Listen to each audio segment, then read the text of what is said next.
I'd just like to start off this video by saying thank you for 50 subs. That's 999,950 subs away from 1 mil. We're almost there, boys. Really excited.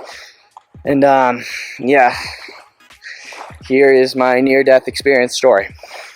Arden, by the way, throughout this video, if I don't sound as enthusiastic as I do in my other ones, basically I lost my voice at camp, and I'm like just regaining it. So like, so I'm trying to, contain myself. It's been hard not singing in the car these past couple days, so really trying to preserve it. So here you go. Alright, good afternoon everyone. Kalispera, Kalimera, Kalimita, whatever you want to call it. So we're here in Cape Cod right now, Hyenas. I finally finished camp, so that's awesome. And I filmed this video about 1,000 times because the wind sucks. The wind honestly sucks so badly. So I got a story, like a camp story for everyone. And it took place in my cabin, which was great, That's what we like to hear. So it was about a particular camper, right? The whole week, we had a rough week. Rough start, definitely. We were holding strong at the end, and it was the very last day. So, make sure nobody's behind me, so I don't look like an idiot. So, we were all in bed, very last day camp. I'm very thankful that, we got a new group tomorrow, new people, everything's going good. So it's about 12:30 a.m. and I'm in my bed, and I'm just waiting on a text, right? So usually you can't have your phones in camp, but since I was waiting for like an important text, I had my phone. So I'm kind of just scrolling through Instagram, like 12:30 a.m. The kids have been put to bed for about like 2-3 hours now. So middle of the night, like I said, 12:30, all I hear from across the room, the bed right across from me, I hear a scream, and it's one of my kids, right? We get a piece of paper before they all come, and it says this kid has this. He gets distracted easily, so it was like no big deal. I've got that. Going back to the story, so everyone's silent. Middle of the night, kid screams out of nowhere, guys, guys, guys, and I'm like, scares the shit out of me, dude. I couldn't even tell you. So we're like, what's up, dude? What's wrong? What's going on? I'm talking to him, right? Say you or me. He's facing this way, communicating with me, but he's not looking at me. So I'm like, oh shit, like, so we got a problem here. Everything coming out of his mouth doesn't make sense, and it scared me shitless. I'm like, dude, you need to chill out. And he gets up out of his bed. He charges me. And he goes, I need to chill out. You need to chill out. And I'm like, whoa, like, Jesus. I like jump 3 feet back, like onto my bed, and I whip out my flashlight on my phone, and I'm like, dude, you gotta stop, like, you gotta get back. And he extends his hand out to me like this, and he's like, don't worry, I won't hurt you, don't worry. And I'm like, dude, what the fuck? It's like straight out of a horror movie. I'm like, dude, you gotta just calm down, everything's gonna be good. He starts yelling again. He's like, am I on drugs? Am I dying? And I'm like, at this point, dude, I'm so scared because he's like in my face and I'm on my bed. I'm like, dude, you gotta chill out. You gotta calm down. You gotta breathe, man. And then I'm calling over my co-staff, like, help me out here, buddy.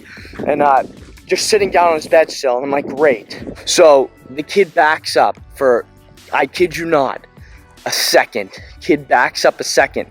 I'm the counselor. This is horrible. I book it.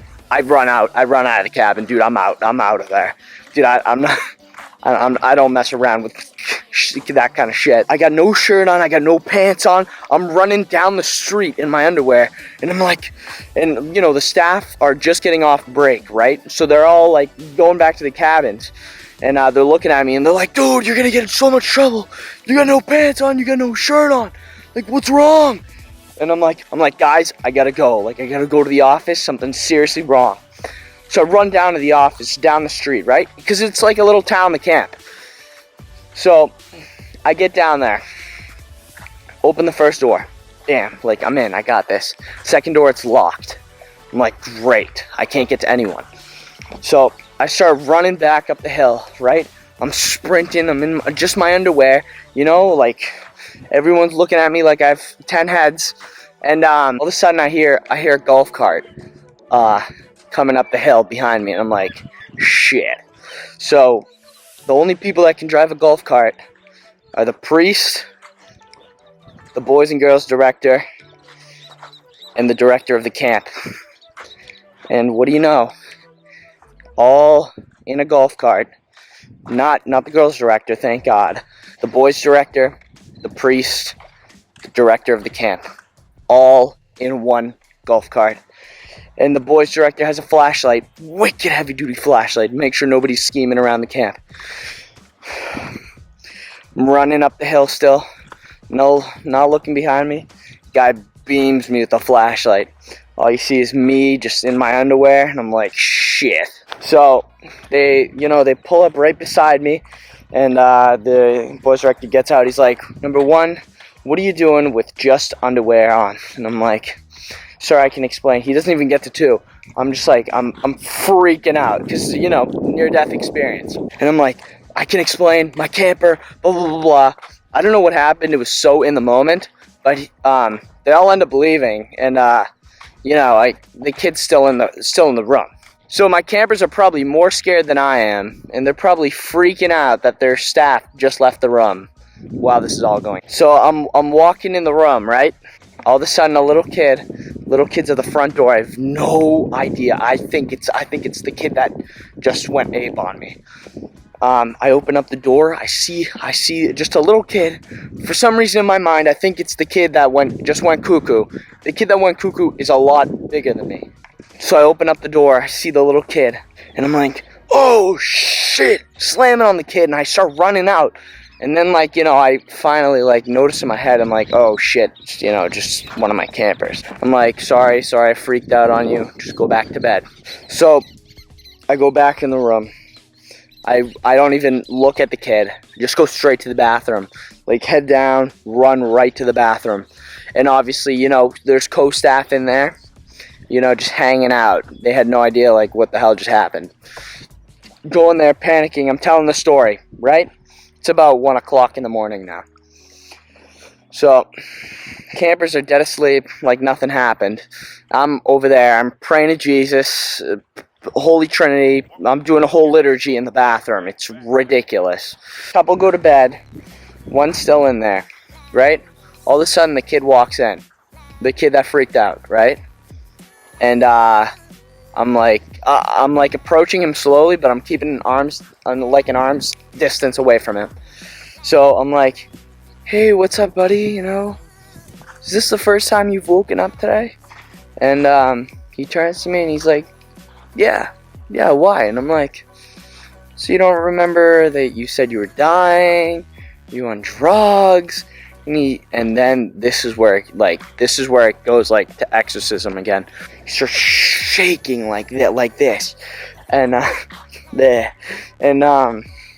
he's like, just eyes turn bright red. And he's like this. He's like, I never said that, did I?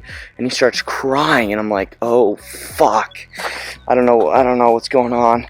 I'm like, oh man, I think I got you mixed up. My bad, man. Just late at night. Sorry about that. I didn't mean any harm. It's I'm really sorry. You can go back to bed. Everything's chilling. Just a misunderstanding. It's all right. Goes back to bed. I look to my co-staff and I'm like, what the fuck just happened? Other kid walks in from the other cabin, and he's like, Louis, if you're so scared, you can sleep in my cabin tonight. Next cabin over, right? I'm like, you know what? I will. He goes to bed. It's 2 o'clock in the morning. A little shaken up, a little tired. It's only me in the bathroom at this point. So I go to his cabin, and totally forgot about this. So in Alex's cabin, the kid that invited me in his cabin, they have a heavy sleepwalker. Heavy.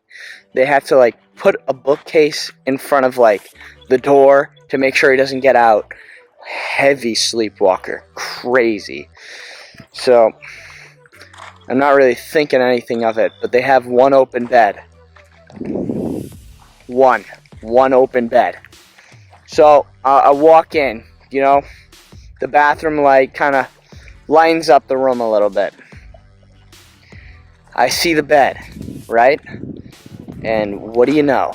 It's right next to the fucking sleepwalker. I kid you not. Swear to God. I kid you not. I open up the door. The kid's rolling around the bed like this. Like he's spazzing out and shit. And then he gets up on the side of his bed like this, stands up, sits back down, goes to bed like nothing happened. And I shut the door. Holy shit. I like, at this point, I don't even know which one's like, I don't know which one's better to sleep in. Like, do I sleep, like, do I risk my life over here, risk it over here? I shut the door and I'm like, okay, if I go in my room, you know, this kid could potentially kill me like he did before.